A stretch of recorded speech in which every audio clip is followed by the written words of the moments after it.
Hey guys, it's Brian. I've talked a lot about how I do things as a paraplegic, and you've seen me do a lot of things that you wouldn't think a paraplegic can do. But what I really wanted to talk to you about today is just the mental coping part of having a spinal cord injury. What goes through your head right when you have an accident? Um, what goes through your head as you're trying to heal and try to get your life back on track?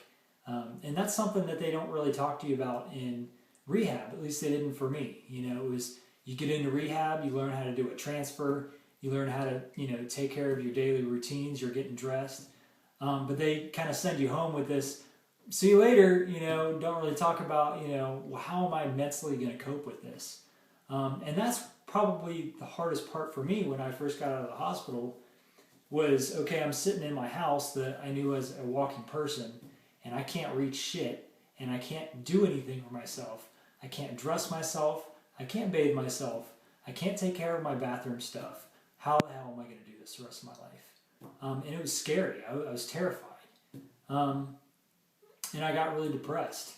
Just like a lot of people after a spinal cord injury think, my life is over. My life is done.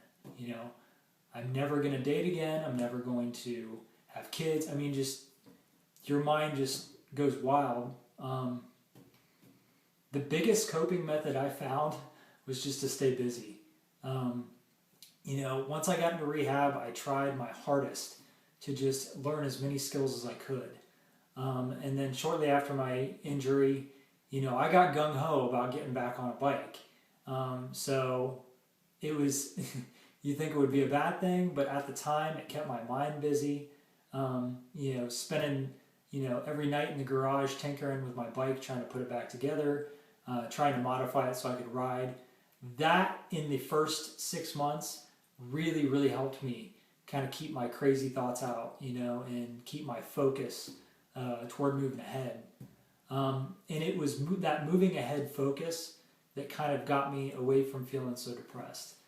Because I learned how to do more and more things. I learned I could take care of myself. This life sucks, but I'm going to be okay. I'm going to be able to take care of my own.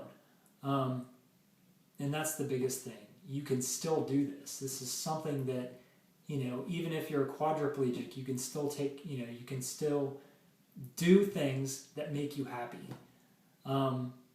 You just got to find it. That's the hardest part. So try your hardest not to get stuck in the hole, of depression. Um, Find anything possible to keep your mind occupied in those first 6 to 12 months. The first year for me was the hardest, but once I got back to work, I got that back on track. I felt like, okay, I'm getting some of my normalcy back. Um, that was the biggest thing, normalcy. Wherever you can try to find normalcy, try to find it. Um, Lean on your family as much as possible. If they're there, don't take them for granted, because this is really hard for them too. I didn't really realize that until later, how much I put my family through.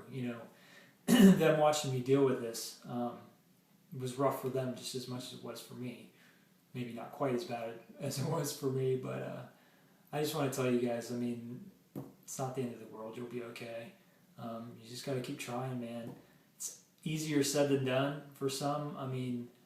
Some people, some guys I've met that just, they can't get out of it. And then some people, it's just like they know that they have to fight if they want to be happy. I learned that it takes so much more energy to be pissed off, way more energy than it is to just, suck it up and deal with it. If you just deal with it, things are so much easier. There's been so many times that I've been so pissed off. Say I'm trying to get dressed, or say I'm trying to do anything, and I'm really pissed off. My muscles, my spasms start kicking in. I just get very tight. I can't think clearly. I can't think it through. And then it ends up being 10 times harder. Then I'm just like, you know what? Shit just happened. I got to deal with it. Let's go through the steps of just figuring out how to deal with it. So, I don't know. I don't really have much else to say. If you have any questions, just let me know. Talk to you later. See ya.